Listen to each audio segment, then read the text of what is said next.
Las memorias de Charles Finney. Capítulo 2. Su conversión a Cristo.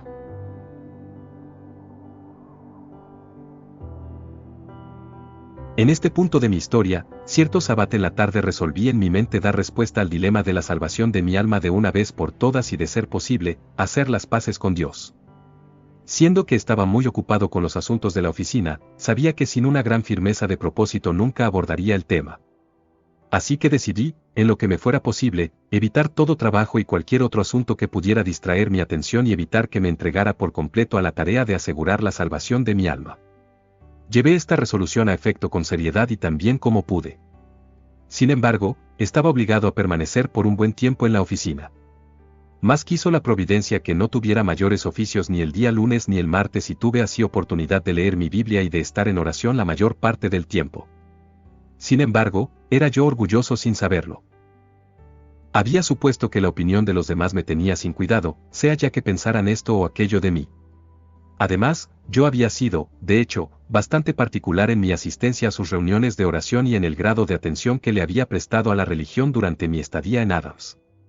Con respecto a esto, había sido yo tan particular que continuamente había llevado a la iglesia a pensar que estaba ansioso en la búsqueda de respuestas. Sin embargo, descubrí, cuando tuve que afrontar el dilema, que estaba poco dispuesto a permitir que alguien supiera que procuraba la salvación de mi alma. Cuando oraba tan solo susurraba mis oraciones de tal modo que no pasaran de la puerta, no fuera que alguien descubriera que estaba orando. Hasta antes de ese momento mantenía mi Biblia en la mesa junto a los libros de derecho, y nunca se me había ocurrido avergonzarme de que se me hallara leyéndola más de lo que pudiera avergonzarme el que me vieran leyendo más cualquier otro de mis libros. No obstante, después de haber emprendido con fervor la búsqueda de mi salvación, mantenía mi Biblia lo más escondida posible. Si me encontraba leyéndola cuando alguien entraba a la oficina, tiraba sobre ella mis libros de derecho para dar la impresión de que no la tenía a la mano. En lugar de ser franco y de estar dispuesto a hablar con cualquiera y con quien sea del tema, como era mi costumbre, ahora me encontraba a mí mismo cerrado a discutirlo con nadie.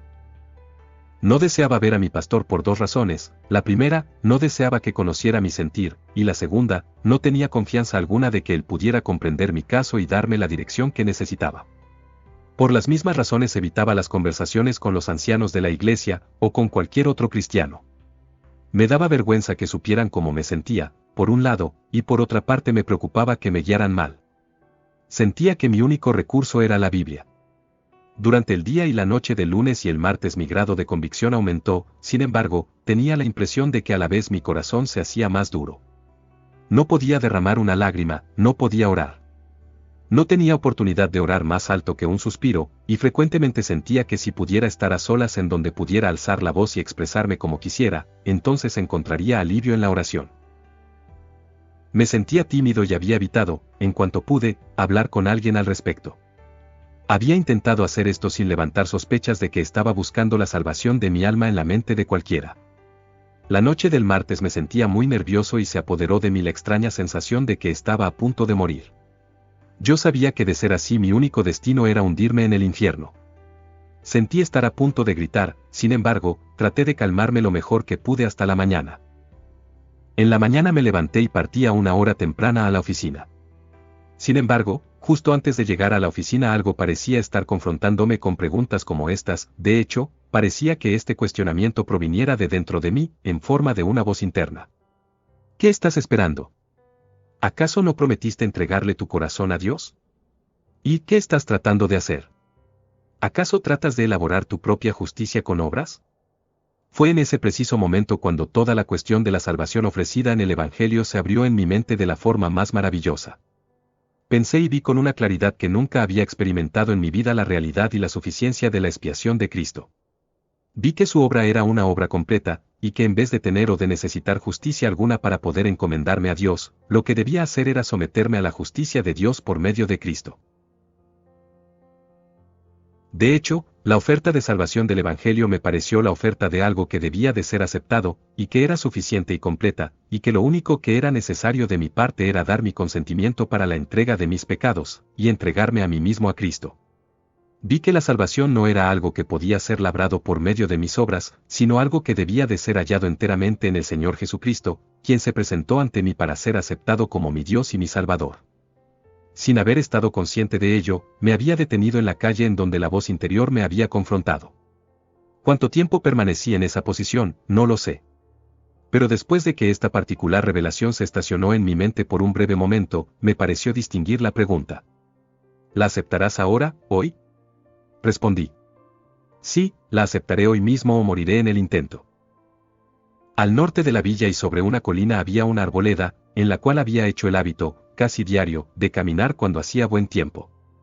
En ese momento corría el mes de octubre, y ya había pasado la temporada para mis caminatas.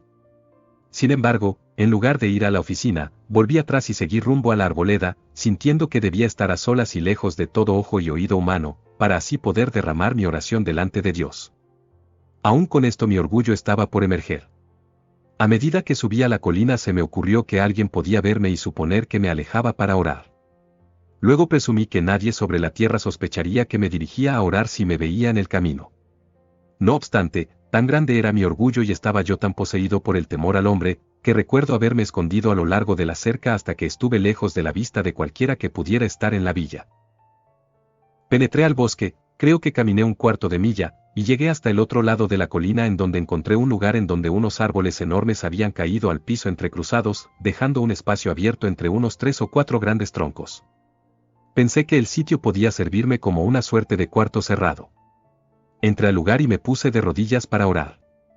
Recuerdo que cuando estaba caminando en el bosque, dije: «Le entregaré mi corazón a Dios o nunca saldré de aquí». Recuerdo que varias veces repetí: «Le daré mi corazón a Dios antes de volver a salir de este lugar». Sin embargo, cuando intenté orar noté que mi corazón no oraba. Había asumido que si tan solo pudiera estar en un lugar en donde me fuera posible hablar en voz alta sin ser escuchado podría orar con libertad. Mas, he aquí, cuando lo intentaba, estaba mudo. En otras palabras, no tenía nada que decirle a Dios, cuando más solo podía decir pocas palabras y vacías, sin corazón.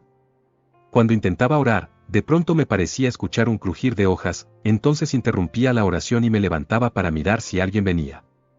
Esto lo hice en varias ocasiones. Finalmente me encontré a mí mismo cayendo vertiginosamente en la desesperación. Me dije a mí mismo: «He descubierto que no puedo orar. Mi corazón está muerto para con Dios y no va a orar». Luego me reproché el haber prometido darle mi corazón a Dios antes de salir de la arboleda. Sentía que había hecho una promesa precipitada, que me vería obligado a romper, pues ahora que lo había intentado descubrí que no podía entregarle a Dios mi corazón. Mi alma interior había retrocedido y se negaba a salir para ofrecer mi corazón. En lo profundo de mí empecé a sentir que ya era muy tarde, que debía ser que Dios había renunciado a alcanzarme y que la esperanza para mí ya había pasado. Ese pensamiento me oprimía justo en el momento en el cual también me agobiaba lo precipitado de mi promesa de que le daría mi corazón a Dios o moriría en el intento. Sentía que había atado mi alma a esa promesa y que iba a romper mi juramento. Una profunda debilidad y desesperanza me sobrevino en este punto, y me sentía casi demasiado débil como para sostenerme en mis rodillas. Justo en este momento me pareció oír nuevamente que alguien se acercaba y abrí mis ojos para verificar si era así. Fue allí cuando me fue dada la clara revelación de que mi gran impedimento era el orgullo de mi corazón. Una conciencia abrumadora de mi maldad por haberme avergonzado de que un ser humano pudiera verme en mis rodillas, ante Dios, me poseyó de tal manera que clamé al límite de mi voz que no abandonaría ese lugar aun cuando todos los hombres sobre la tierra y todos los demonios del infierno me rodearan. ¿Qué?, me dije a mí mismo. Un pecador tan degradado como yo, en mis rodillas y confesando mis pecados al Altísimo y Santo Dios, está avergonzado de que alguien, otro pecador como yo mismo, se entere de esto que hago y me encuentre arrodillado buscando hacer la paz con el Dios al que he ofendido. Mi pecado me pareció terrible, infinito. Me quebrantó delante del Señor. Fue entonces cuando esta porción de la Escritura pareció caer en mi mente con un diluvio de luz. Entonces me invocaréis, e iréis y oraréis a mí, y yo os oiré, y me buscaréis y hallaréis, porque me buscaréis de todo vuestro corazón. Mi corazón se apoderó de esta verdad al instante. Antes había creído en la Biblia de forma intelectual, pero jamás la verdad había calado en mi mente de tal modo que la fe resultara en una confianza voluntaria y no un estado intelectual. Estuve tan consciente de confiar en la veracidad de Dios en ese momento, como lo estuve de mi propia existencia. De alguna manera sabía que esa frase era un pasaje de la Escritura, aunque no recordaba haberlo leído jamás. Sabía que lo que me había hablado era la palabra de Dios y la voz de Dios mismo, por así decirlo. Entonces clamé a él. Señor, te tomo por tu palabra. Ahora sabes que te busco con todo mi corazón, y que he venido aquí para orar a ti, y tú has prometido escucharme. Eso parecía resolver la cuestión del hecho de que ahora sí podría cumplir con mi promesa. El Espíritu parecía seguir insistiendo en la idea del pasaje. Porque me buscaréis de todo vuestro corazón. La cuestión planteada en el texto del cuándo, es decir, de lo que parecía ser el ahora, caía pesadamente en mi corazón. Le había dicho al Señor que lo tomaría por su palabra, que Él no podía mentir y que por lo tanto estaba seguro de que había escuchado mi oración y de que Él me encontraría. Después de esto Dios me dio muchas otras promesas tanto del Nuevo como del Antiguo Testamento, y en especial otras de las más preciosas promesas con respecto a nuestro Señor Jesucristo. Jamás podré explicar en palabras, a nadie, cuán preciosas y verdaderas me parecieron sus promesas. Cada una de ellas las tomé como verdades infalibles, las afirmaciones de un Dios que no puede mentir. Más que calar en mi mente, calaban en mi corazón, para ser puestas al alcance de los poderes voluntarios de mi mente, y me apoderé de ellas, me apropié de ellas y me agarré de ellas como un hombre a punto de ahogarse se agarra de un madero. Continué así orando, recibiendo y apropiándome de promesas por mucho tiempo, no sé cuánto. De cualquier modo oré hasta que mi mente estuvo tan llena, que cuando me di cuenta ya estaba de pie y camino arriba, hacia el sendero. El hecho de haberme convertido no había ascendido del todo a mi pensamiento, sin embargo, a medida que me abría paso entre las hojas y la maleza, recuerdo haber dicho con gran énfasis: si algún día llego a convertirme, predicaré el Evangelio. Pronto llegué al sendero que conducía a la villa y empecé a reflexionar en lo que había sucedido, y descubrí que mi mente se encontraba maravillosamente quieta y en paz. ¿Qué es esto?, me dije a mí mismo, debo de haber contristado al Espíritu Santo de tal manera que se ha apartado de mí por completo. He perdido toda convicción de pecado. Ya no tengo preocupación alguna por mi alma, debe ser que el Espíritu me ha abandonado. ¿Por qué?, continué pensando. Jamás me he sentido tan despreocupado por la salvación de mi alma en toda mi vida. En ese momento recordé lo que le había dicho a Dios mientras estaba en mis rodillas. Recordé que le dije que le tomaría por su palabra, y de hecho recordé muchas otras cosas que había dicho y llegué a la conclusión de que, por supuesto, el Espíritu me había abandonado. El hecho de que un pecador como yo fuese a apropiarse de la palabra de Dios de esa forma era algo presuntuoso, sino una blasfemia. Concluí que en medio de mi emoción había ofendido al Espíritu Santo, y que tal vez hasta había llegado a cometer el pecado imperdonable. Caminé en silencio hacia la villa. Mi mente estaba tan perfectamente tranquila que parecía que toda la naturaleza estuviera escuchando. Esto sucedió un 10 de octubre, un día con el tiempo muy agradable. Me había internado en la arboleda inmediatamente después de un desayuno muy temprano y cuando regresé a la villa era ya hora del almuerzo. Había estado totalmente inconsciente del paso del tiempo, incluso me parecía que me había ausentado por tan solo un momento. Pero ¿cómo iba yo a explicar la quietud en mi mente? Traté de recordar la convicción de pecado, recuperar el peso del pecado bajo el cual había estado luchando, mas toda sensación de pecado, toda conciencia de pecado presente o de culpa me había abandonado. Me dije: ¿qué sucede que no puedo recoger ningún sentimiento de culpa en medio de mi alma, siendo el gran pecador que soy? Traté en vano de ponerme ansioso por mi estado. Noté que estaba tan tranquilo y en paz que traté de sentir preocupación por ello, pues podía ser simplemente el resultado de haber ofendido al Espíritu. Sin embargo, sin importar de qué forma lo viera, no podía provocar en mí ansiedad alguna por mi alma ni por mi estado espiritual. El reposo en el que se encontraba mi mente era inmensamente grande. Jamás podría describirlo en palabras. No había perspectiva que abordara, ni esfuerzo que pudiera hacer para devolverme el sentimiento de culpa o al menos la preocupación por mi salvación. La idea de Dios era dulce en mi mente y me había poseído la más profunda tranquilidad.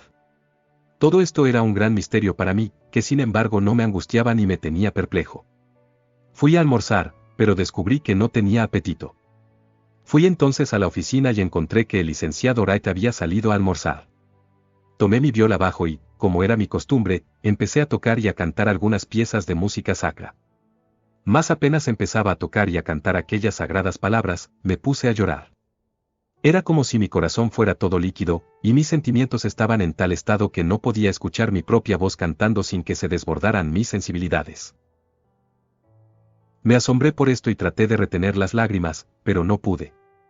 Me preguntaba qué podría estar afligiéndome que me provocara tan fácilmente al llanto. Después de tratar en vano de suprimir las lágrimas, puse mi instrumento a un lado y dejé de cantar. Después del almuerzo nos involucramos en la mudanza de nuestros libros y muebles a otra oficina. Estuvimos muy ocupados en el asunto y hubo muy poca conversación entre nosotros durante el resto de la tarde. Mi mente continuó en un estado de profunda tranquilidad toda la tarde. En mi alma y en mis pensamientos había una gran dulzura y ternura. Todo parecía ir bien y nada me irritaba o me molestaba en lo más mínimo.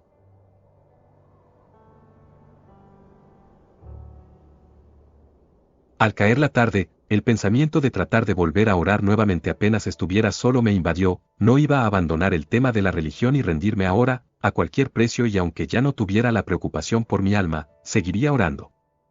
Apenas llegada la noche terminamos de acomodar los libros y los muebles, y preparé en la chimenea un gran fuego, con la esperanza de pasar la noche a solas. Cuando empezó a oscurecer, el licenciado Wright, viendo que ya todo había quedado en su lugar, me deseó buenas noches y se fue a su casa.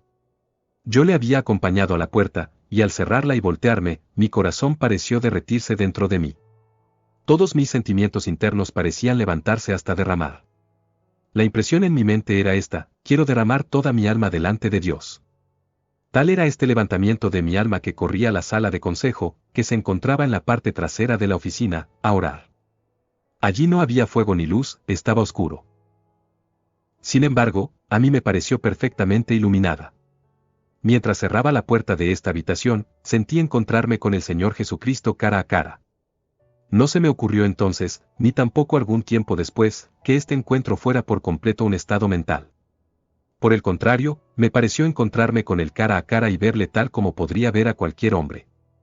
No dijo nada, pero me miró de tal manera que me quebrantó al piso, a sus pies. Desde entonces he considerado esta experiencia como el más sobresaliente estado mental, pues me pareció que realmente Jesús estaba frente a mí y que yo había caído a sus pies derramando ante él toda mi alma. Lloré en voz alta como un niño, e hice confesiones, las que me permitieron mis entrecortados sollozos. Me pareció bañar sus pies con mis lágrimas, y sin embargo no recuerdo ninguna impresión particular de haberle tocado. Debo de haber continuado en este estado por un buen tiempo, pero mi mente estaba demasiado absorbida con el encuentro como para recordar nada de lo que dije. Lo que sé es que tan pronto mi mente se tranquilizó lo suficiente como para terminar el encuentro, regresé a la parte del frente de la oficina y encontré que el fuego que había hecho con pedazos grandes de leña estaba casi apagado. Cuando estaba a punto de sentarme junto al fuego, recibí un bautismo poderoso del Espíritu Santo. Sin esperarlo, sin siquiera haber tenido en mi mente la idea de que algo así estaba disponible para mí, sin haber tenido memoria de haber escuchado nunca a nadie en el mundo mencionarlo, en el instante más inesperado por mí, el Espíritu Santo descendió sobre mí en una manera en la que parecía correr a través de mí, de mi cuerpo y de mi alma. Sentí como si una ola de electricidad corriera a través y dentro de mí. De hecho, parecía que el Espíritu fluía en forma de olas, olas de amor líquido. No puedo expresarlo mejor.